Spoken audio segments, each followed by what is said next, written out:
జవాబు చెప్పాలి. ఆ ప్రశ్నకి జవాబు చెప్పకుండా నాకేదో లిస్ట్ ఆఫ్ క్వశ్చన్స్ వేస్తే టాపిక్ మీదే క్వశ్చన్. వాసుదేవ్ గారు ఒక్క నిమిషం, మీరే చెప్తారు కానీ మీకే ప్రశ్న కాదు. టాపిక్ డైవర్ట్ అవ్వకుండా ఈ సబ్జెక్ట్ సంబంధించి ఒక క్వశ్చన్ వేస్తాను మీకు. ఈ సబ్జెక్ట్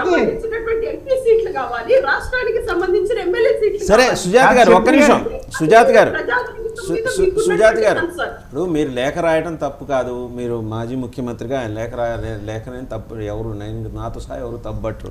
కాకపోతే అసెంబ్లీకి అంటూ కొన్ని గైడ్ లైన్స్ బైలాస్ ఉంటాయి. 1/10 కోరం ఉండాలి కదా. 1/10 అది హౌస్. మీకు ఆ స్ట్రెంత్ లేదు, అది అందులో మెన్షన్ చేశారు.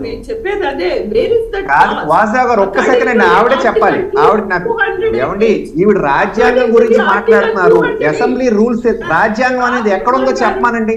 నేను చెప్పిన పాయింట్ కి నేను వ్యాలిడ్ ప్రూఫ్ ఇస్తాను మీకు. 1/10 బలం ఉంటే తప్పితే అక్కడ ప్రతిపక్ష హోదా రాదనే దానికి అసెంబ్లీ రూల్స్ ఉన్న కాగితం ఉన్నది. ఆవిడ మాట్లాడిన రాజ్యాంగం ప్రకారం మాకు హక్కు ఉన్నదని చెప్తున్నారు కదా. 1/10 లేకపోయినా దాని కాగితం చూపించమనండి. ఊరికే ఈవిడ ఏది అంటే దెబ్బకట దొంగల మాట అని అంటది. ఏది ఈవిడి సినిమా టైటిల్. లోపల చూస్తే లవ్ స్టోరీ చెప్తారు. టైటిల్ సంబంధం లేకుండా మాట్లాడతారు, అది కరెక్ట్ కదండి. ఇందాక కూడా 2 విషయాలు మాట్లాడారు ఆవిడ. ఏ న్యూస్ పేపర్ చెప్పమనండి, పోనీ కటింగ్ తెచ్చి ఇలా చూపించమనండి. నేను ఇప్పుడు చెప్పిన 1/10 అది అసెంబ్లీ రూల్ ఉన్నదని చూపిస్తాను. వాసుదేవ్ గారు ఆవిడ చెప్పమనండి. ఓకే రామ్ కుమార్ గారు ఆగండి. ఆవిడ చెప్తారు ఆగండి. రామ్ కుమార్ గారు ఆగండి, ఆవిడ చెప్తారు ఆగండి. వాసుదేవన్ గారు, నాకున్నటువంటి నాలెడ్జ్ పెద్ద నాలెడ్జ్ అని నేను అనుకోను ఎప్పుడు కూడా. కానీ I have studied legal courses and everything.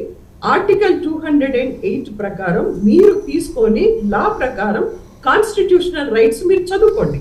చదువుకోకపోతే మేము సర్టెన్ క్లాజ్ లో ఉన్నటువంటి రూల్స్ అండ్ రెగ్యులేషన్స్ మేము మీకు పంపిస్తాం. అది నిన్న వాసుదేవ్ గారికి పంపండి, నేను కాగితం పంపాను, మీరు పంపండి. అలాగా చెప్పడం జరిగింది. మేము రాజ్యాంగబద్ధమైనటువంటి మాకు రావాల్సిన పంపండి. ప్రజల మీరు వాసుదేవ్ గారు రూల్ నెంబర్ 56 అందులో పాయింట్ బిలో పాయింట్ బీసీలు అండర్లైన్ చేసి మీకు పంపాను. అది చదివి చెప్పండి వారికి. సరే, అలాగే వారి దగ్గర ఏమైనా కాగితం ఉంటే అడగండి. రైట్ ఒక్క నిమిషం సుజాత గారు ఒక్క నిమిషం. ఇప్పుడు దీంట్లో recognition of and facilities to legislature parties and groups దాంట్లో నెంబర్ 56లో B shall have an organisation both inside and outside the house అనేది. రెండోది C shall have elected strength equal to quorum fixed to constitute a sitting of the house that is 1/10 of the total number of members of the house. సరే, దీనికి కాంట్రడిక్టరీగా ఆవిడ article number 208 గురించి మాట్లాడుతున్నారు. So letter explain. ఇది assembly rule. Article 208 ఏం చెప్తాను చెప్పండి.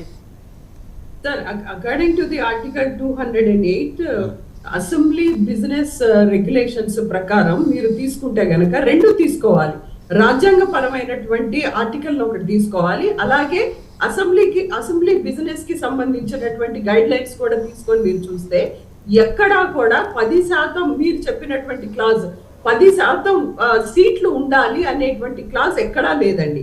ఏదైతే ఇక్కడ ఎన్డీఏ కూటమి, ఎందుకంటే ఎన్డీఏ, టీడీపీ, జనసేన కూటమిగా వీళ్ళు ఏర్పడ్డారు కాబట్టి ఈ 3 పార్టీలు అధికారంలో ఉన్నారు కాబట్టి the rest of the party, YCP party ఏదైతే definitely automatically consider as opposition party అనేది ఉంది అక్కడ. కానీ